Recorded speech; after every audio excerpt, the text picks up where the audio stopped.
नमस्कार सर्व दर्शकांचं माझ्या मॉडर्न ITI गुरु या चॅनलमध्ये मनपूर्वक स्वागत। आज आपण arc welding tools and equipments या महत्त्वाच्या विषयावरती लेक्चर घेणार आहेत। तरी सर्वांनी अत्यंत काळजीपूर्वक आणि लक्ष देऊन हा व्हिडिओ पूर्णपणे बघायचा आहे आणि कमेंट्समध्ये कळवायचं आहे। प्रशिक्षणार्थी व व्यावसायिक या सर्वांचं आपल्या यूट्यूब चॅनलवरती मनपूर्वक स्वागत। आज आपण सर्वांना अत्यंत महत्त्वाचा वाटणारा ITIच्या जेवढे पण प्रशिक्षणार्थी असतात त्या सर्वांसाठी अलॉय ट्रेड हा शासनाने आता चालू केलेला आहे आणि हा ट्रेड चालू केल्यानंतर जो सर्वांना नाविन्यपूर्ण असा जो नेहमी भेडसावणारा जो प्रश्न आहे की वेल्डिंग आपण सुरुवातीलाच कशी वेल्डिंग करायची, या अगोदर आपण यामध्ये काही केलेलं नाही आहे, याची आपल्याला ओळख आणि हे आपण पहिल्यांदा आपण जर हँडलिंग करायचं तर ह्या सगळ्या गोष्टीला त्यांना सामोरं जात असताना सुरुवातीला त्यांच्या मनामध्ये अत्यंत असं हे झालेलं असतं की आपण हे करू शकू का नाही करू शकू। परंतु काही जर थोड्याशा टिप्स घेतल्या, काही जर आपण त्याचं थोडंसं नॉलेज करून घेण्याचा प्रयत्न केला तर आपण नक्कीच या वेल्डिंगसारख्या अत्यंत महत्त्वाच्या जो आपल्यामध्ये प्रॅक्टिकलसाठी महत्त्वाचा जो विषय आहे त्यामध्ये आपण सहजरित्या त्याला काम करू शकतो। आता यामध्ये मुळात आपल्याला वेल्डिंग करण्याची आवश्यकता काय आहे किंवा वेल्डिंग हा जो प्रकार आहे हा नेमका कसला प्रकार आहे किंवा कशाचा प्रकार आहे। आपण सर्वांनी बघितलेलं एक कुठलेही स्पेअर पार्ट जोडायचे असतील, कुठलेही वेगवेगळे जे धातू असतील, स्पेअर्स असतील, वेगवेगळ्या असेंब्लीज असतील, ह्या सर्वांना जर एकत्रितरित्या आपल्याला असेंबल करायचं असेल किंवा एकत्रित त्यांना जुळवून आणायचं असेल तर आपल्याला त्या ठिकाणी वेगवेगळ्या प्रकारच्या फास्टनिंग पद्धतीचा फास्टनिंग जी पद्धत आहे त्याचा आपल्याला अवलंब करावा लागतो। मग फास्टनिंग ही जी प्रकार आहे, फास्टनिंग हा जो या ठिकाणी आपल्याला प्रकार सांगितलेला आहे तो फास्टनिंगमध्ये नेमकं येतं काय, फास्टनिंगमध्ये काय येणार आपल्याला सर्वांच्या परिचित असणारा आपण या अगोदर वेगवेगळ्या साइजेसचे नट, बोल्ट, स्क्रू, क्लॅम्प्स, इनसाइड क्लॅम्प्स, त्यानंतर वेगवेगळे लॉक्स बघतो आपण, इनसाइड लॉक, आउटसाइड लॉक, त्यानंतर आपण या ठिकाणी वेगवेगळ्या पिन्स बघतो, रिवेट्स बघतो। पिन्समध्ये जर बघितलं आपण तर स्निप पिन बघतो, रिवेट्स बघतो। हे जे सगळं आहे हे आपण फास्टनिंग म्हणून याचा उपयोग करतो। रिवेट्स वेगवेगळ्या प्रकारचे सुद्धा आपण या ठिकाणी रिवेट्स बघत असतो, परंतु याचा उपयोग काय म्हणून करतो आपण की फास्टनिंग म्हणून आपण या सर्व साधन सामग्रीचा किंवा हे जे फास्टनर्स असतात याचा उपयोग आपण कशासाठी करतो की फास्टनिंग वेगवेगळे जे असेंब्लीज असतात किंवा वेगवेगळे स्पेअर पार्ट्स एकत्रित करून ठेवण्यासाठी याचा आपण फास्टनिंगचा उपयोग करतो। परंतु मी तुम्हाला जे आतापर्यंत हे सर्वच्या सर्व जे नावं सांगितले फास्टनिंगच्या प्रकारातले, हे जे टेम्पररी, याला टेम्पररी फास्टनिंग असं आपण म्हणतो किंवा आपण असेंब्ली केल्यानंतर नट बोल्ट असू द्या किंवा तुमची क्लिप्स असू द्या, सर क्लिप्स असू द्या, हे जे आहेत हे आपण एकदा असेंब्ली केल्यानंतर नट बोल्टच्या सहाय्यानं, तुमच्या स्क्रूड्रायव्हरच्या सहाय्यानं आपण ती असेंब्ली सहजरित्या अलगद करू शकतो, वेगळी करू शकतो। डी स्पॅनरच्या, रिंग स्पॅनरच्या सहाय्यानं आपण ह्या असेंब्लीज वेगळ्या करू शकतो आपल्याला हव्या असल्या त्यावेळेस, किंवा त्यामध्ये जर काही प्रॉब्लेम झाला असेल, एखाद्या इंजिनमध्ये दोष झाला असेल आणि आपल्याला त्या नटबोल्टच्या सहाय्यानं जे घट्ट केलेले असतात ते जर आपल्याला उघडण्याची आवश्यकता असेल तर आपण नटबोल्टच्या सहाय्यानं उघडून त्याला काय करू शकतो, त्याला वेगळा करू शकतो। परंतु ही झाली टेम्पररी फास्टनिंगच्या हिच्यामध्ये असणारी पद्धत। परंतु आपल्याला ज्या वेळेस परमनंट फास्टनिंगची आवश्यकता भासते, परमनंट फास्टनिंगमध्ये तुमची गॅस वेल्डिंग असू द्या, आर्क वेल्डिंग असू द्या, इलेक्ट्रिक वेल्डिंग असू द्या, ह्या वेल्डिंगचा उपयोग आपण परमनंट फास्टनिंगसाठी करतो। किंवा आता परमनंट फास्टनिंग आपल्याला करण्याची आवश्यकता का भासली? मुळामध्ये बऱ्याच जणांना पडलेला प्रश्न असा असतो की बा परमनंट फास्टनिंगची का आवश्यकता भासली?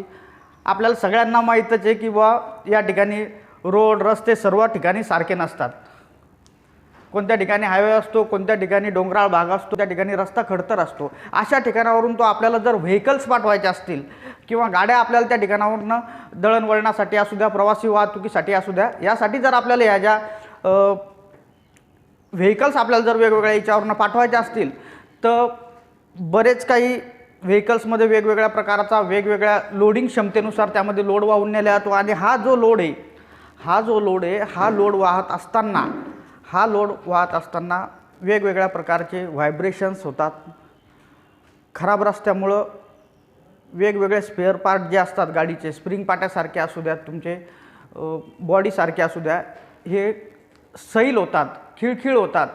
त्यामुळे घर्षण निर्माण होतात, कंपनी निर्माण होतात आणि परिणामी जो व्हेकल मालक असतो त्याचा त्या ठिकाणी प्रत्यक्ष त्याच्या खिशाला त्या ठिकाणी झळ लागते.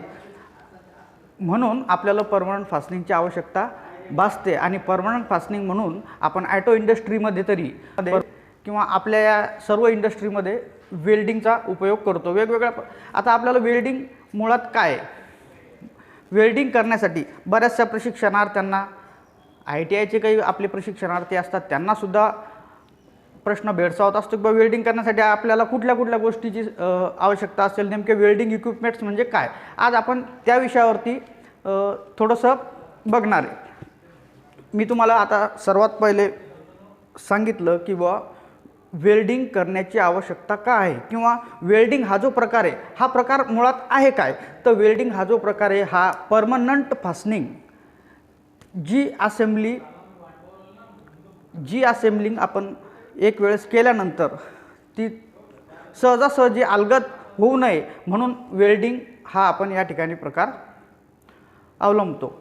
आता यानंतर आपल्याला बघायचं आहे की ERC वेल्डिंग, या आर्क वेल्डिंगमध्ये कुठल्या कुठल्या टूल्स अँड इक्विपमेंट्सची आपल्याला गरज भासते. आपल्याला आर्क वेल्डिंग करायची आहे तर आर्क वेल्डिंग करत असताना आपल्याला कुठल्या कुठल्या टूल्स आणि इक्विपमेंट्सची या ठिकाणी आपल्याला आवश्यकता भासणार आहे. त्या ठिकाणी सांगितलेलं आहे सगळ्यात पहिले आपल्याला लागणार आहे arc welding machine, ERC welding machine. ERC welding machine हे जे साधन आहे सर्व इंडस्ट्रीजमध्ये वेल्डिंग करण्यासाठी वेल्डिंग मशीन या साधनाचा प्रामुख्याने उपयोग केला जातो. आणि हा उपयोग वेल्डिंग मशीन आपली ही कशा पद्धतीनं निवडायची आहे तर ही ज्या धातूवरती आपल्याला वेल्ड करायचं आहे त्या धातूच्या जाडीवरती आणि त्याच्या प्रकारावरून आपल्याला ही मशीन त्या ठिकाणी नियुक्त करावी लागते किंवा निवडावी लागते. त्यानंतर हिच्यामध्ये दोन प्रकार सांगितले आहेत. एक AC वेल्डिंग मशीन की ज्याला जास्तीत जास्त इलेक्ट्रिसिटी लागते. त्यानंतर या AC वेल्डिंग मशीनचेच दोन प्रकार या ठिकाणी आपल्याला सांगितलेले आहे की एअर कूल्ड ट्रान्सफॉर्मर आणि ऑइल कूल्ड ट्रान्सफॉर्मर. ह्या ज्या दोन मशीन या ठिकाणी आपल्याला त्याचे प्रकार सांगितलेले आहे. त्यानंतर DC वेल्डिंग मशीनसुद्धा असते. आता वेल्डिंग इंडस्ट्रीजमध्ये ज्या मशीन्स असतात त्यामध्ये transformer AC, generator DC, rectifier and inverter type rectifier, ह्या DC मशीनचा हे जे प्रकार आहे हा आपल्याला या ठिकाणी सांगितलेला आहे. नंतर आपल्याला या ठिकाणी वेल्डिंग केबलची आवश्यकता भासते.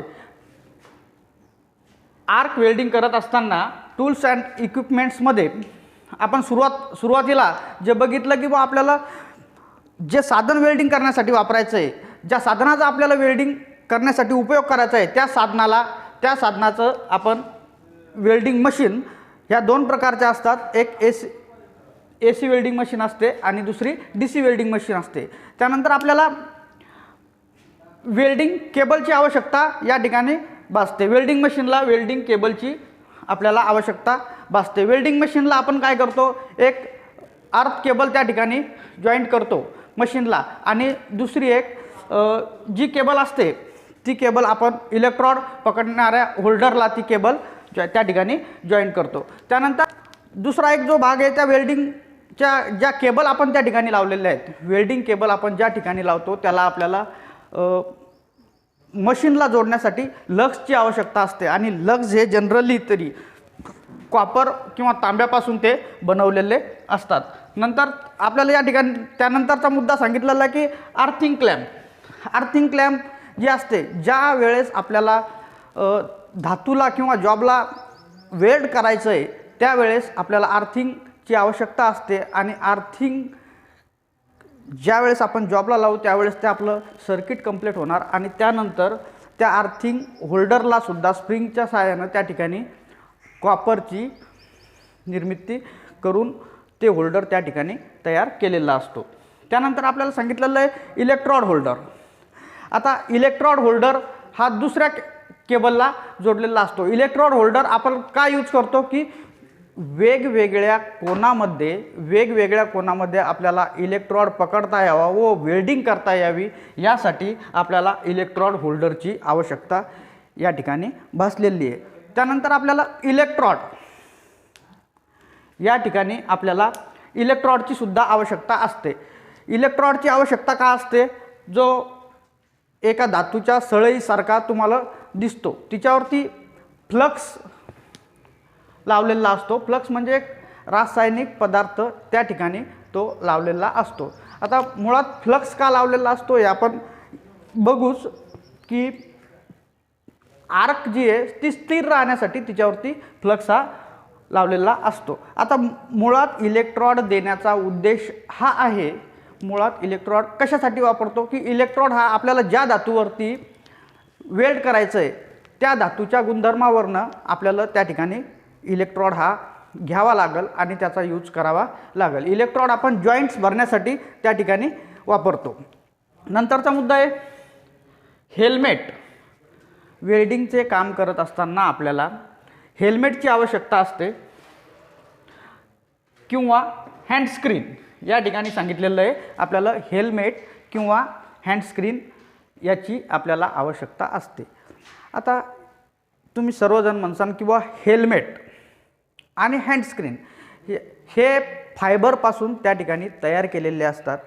ज्या वेळेस आपण इलेक्ट्रिक वेल्डिंग करत असतो किंवा आर्क वेल्डिंग ज्या वेळेस आपण करत असतो त्यावेळेस प्रचंड प्रमाणात त्या ठिकाणी प्रकाश आणि उष्णता निर्माण होते. उष्णता आणि प्रखर असा जो प्रकाश आहे यापासून डोळ्यांचं संरक्षण होण्यासाठी आपण हँडस्क्रीनचा उपयोग करतो. जनरली आपल्या हाताच्या खालील भागामध्ये ज्या वेळेस आपण वर्क करतो किंवा वेल्डिंगचं काम करतो किंवा आपल्या समान भागामध्ये वेल्डिंगचं काम करतो अशा वेळेस आपण हँडस्क्रीनचा उपयोग करतो आणि आपल्या याच्यापेक्षा वरच्या भागामध्ये आपल्याला जर वेल्ड करायचं काम पडलं किंवा आपल्याला वरती वेल्ड करायचं आहे तर अशा वेळेस आपल्याला हेल्मेटची आवश्यकता भासेल. आणि हेल्मेट असू द्या तुमचं हँडस्क्रीन असू द्या याचा देण्याचा उद्देश तुमचे डोळे सुरक्षित राहिले पाहिजे. प्रकाशापासून जो तीव्र स्वरूपाचा प्रकाश असतो या प्रकाशापासून तुमच्या डोळ्यांचं संरक्षण व्हावं यासाठी हँडस्क्रीन आणि हेल्मेट याचा उपयोग केलेला असतो.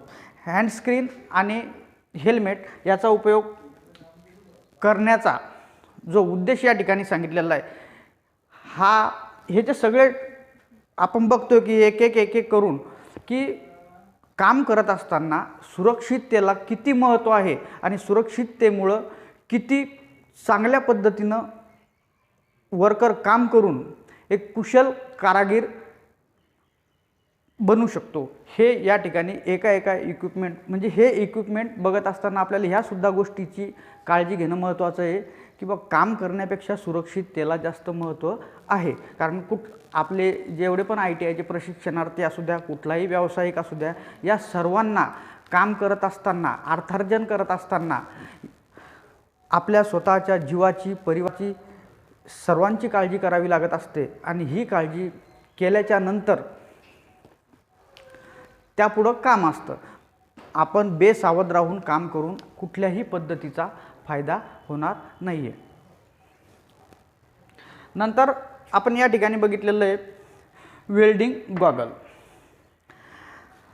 वेल्डिंग गॉगल जे स्लॅग्स असतात, हे स्लॅग्स वेल्डिंग झाल्यानंतर आपल्याला जे स्लॅग्स काढावे लागतात त्यावेळेस त्या वेल्डिंग गॉगलचा उपयोग केला जातो. वेल्डिंग गॉगलमध्ये व्हाईट जो ग्लास असतो त्या ग्लासचा त्या ठिकाणी यूज केलेला असतो.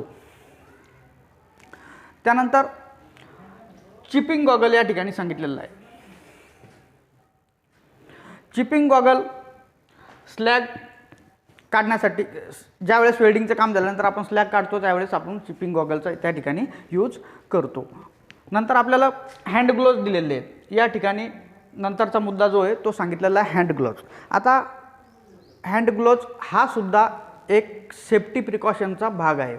हँड ग्लोव्ज हे चामड्यापासून बनवलेले असतात. हँड ग्लोव्ज हे जे आपल्या हातामध्ये यूज करायचे असतात हे चामड्यापासून तयार केलेले असतात. त्यामध्ये ॲस्बेस्टॉस मिश्रित केलेलं असतं. ॲस्बेस्टॉस मिश्रित करण्याचा उद्देश हा आहे की आपण हँड ग्लोव्ज त्यावेळेस वापरणार वेल्डिंगचं काम करत असताना. हे काही आपल्याला शीत ठिकाणी किंवा थंड ठिकाणी काम करावं लागत नाही. आपल्याला अत्यंत प्रखर उष्णता असणाऱ्या ठिकाणी, प्रखर स्वरूपाची उष्णता, अत्यंत तप्त अशा धातूवरती आपल्याला त्या ठिकाणी काम करावं लागतं आणि काम करत असताना आपले हात हे जळणार नाहीत यासाठी आपण हँड ग्लोव्जचा उपयोग करतो. हँड ग्लोव्ज हे चामड्यापासून तयार केलेले असतात आणि त्यामध्ये ॲस्बेस्टॉस हा जो आहे त्यामध्ये मिश्रित केलेला असतो. ॲस्बेस्टॉस त्यामध्ये मिश्रित करण्याचा उद्देश हाच आहे की तो ॲस्बेस्टॉस हा जो घटक आहे हा घटक उष्णतेचा विरोधक आहे. उष्णतेचा विरोधक असल्यामुळे आपल्याला जवळजवळ 3000, 4000, 5000 अंश सेंटीग्रेड इतक्या तापमानापर्यंत त्या ठिकाणी वेल्डिंग आर्कचा टेम्परेचर वाढलेला असतो. हा टेम्परेचर एवढा आपण सहज हाताळू शकत नाही. आपल्याला अंदाज आला असेल की 100 अंश सेंटीग्रेडला आपलं पाणी उकळतं, त्या पाण्याला आपण हात लावू शकत नाही. तर 3000, 4000 आणि 5000 अंश सेंटीग्रेड तापमानाला आपण कशा पद्धतीने हात लावू आणि न कळत चुकून आपला जर हात लागला तर काय स्थिती होईल हे तुम्हाला सांगण्याची आवश्यकता नाही. म्हणून आपण त्या ठिकाणी उष्णतेपासून आपल्या हातांचे संरक्षण व्हावे यासाठी आपण हँड ग्लोव्ज यूज करत असतो. त्यानंतर आपल्याला येतो चिपिंग हॅमर. चिपिंग हॅमर हा जो आहे हा स्लॅग वेल्डिंग केल्यानंतर स्लॅग काढण्यासाठी आपण या चिपिंग हॅमरचा यूज करतो. आणि या चिपिंग हॅमरची जी रचना आहे ही अशा प्रकारे असते की या चिपिंग हॅमरच्या एक बाजू ही पॉइंटेड असते तर दुसरी बाजू ही आपल्या चिजलप्रमाणे त्या ठिकाणी फ्लॅट असते. त्यानंतर दुसरा मुद्दा या ठिकाणी आपल्याला टॉंग सांगितलेला आहे. टॉंग हा जो इक्विपमेंट आहे हा इक्विपमेंट आपण ज्या वेळेस गरम जॉब असतात, छोटे जे गरम जॉब असतात ते वेल्डिंग काम संपल्यानंतर बाजूला उचलून ठेवण्यासाठी आपण टॉंगचा उपयोग करतो. त्यानंतर 2 पार्ट्स एकत्रितरित्या पकडून ठेवण्यासाठी किंवा 2 जॉब घट्ट पकडण्यासाठी आपण या टॉंगचा उपयोग करतो. टॉंग हा सर्वांनी आपण घरामध्ये बघितल्याप्रमाणे जशी आपली सांडशी असते बस सेम त्या पद्धतीचा टॉंग हा इक्विपमेंट्स आहे. त्यानंतर आपल्याला या ठिकाणी नंतरचा मुद्दा सांगितलेला आहे की वायर ब्रश. वायर ब्रश जो आहे हा स्टेनलेस स्टीलच्या तारापासून तो तयार झालेला आहे.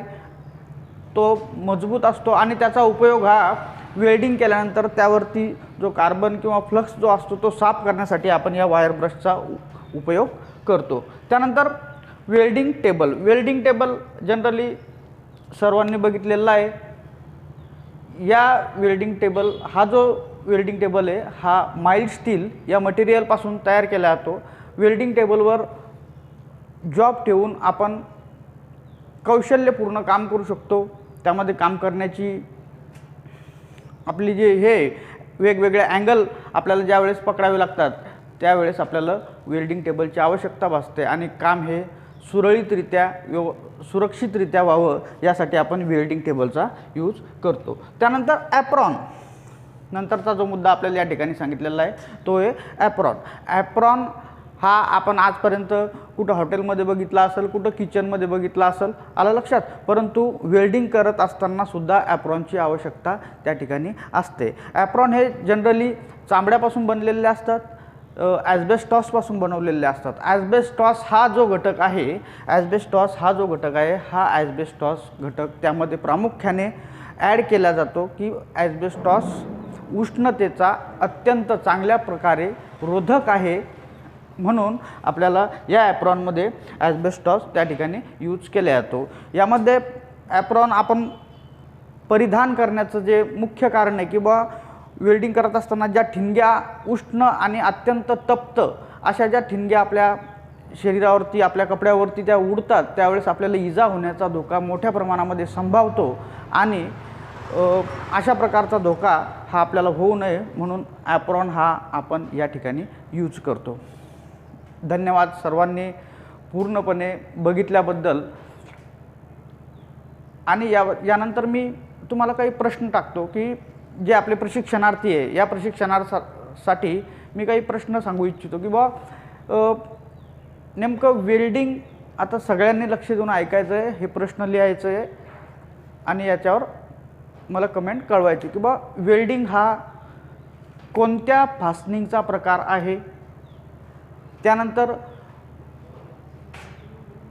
आर्क वेल्डिंग करत असताना आपल्याला कुठल्या कुठल्या इक्विपमेंट्स व साधनांची आवश्यकता भासते.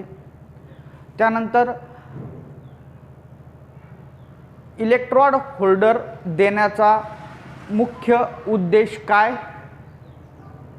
त्यानंतरचा प्रश्न, ॲप्रॉनमध्ये किंवा हँडग्लोव्जमध्ये ॲस्बेस्टॉस यूज करण्याचे महत्त्व काय. हे सर्वांनी मला प्रश्नाचं उत्तर लिहून मला कमेंटमध्ये कळवायचं आहे. धन्यवाद.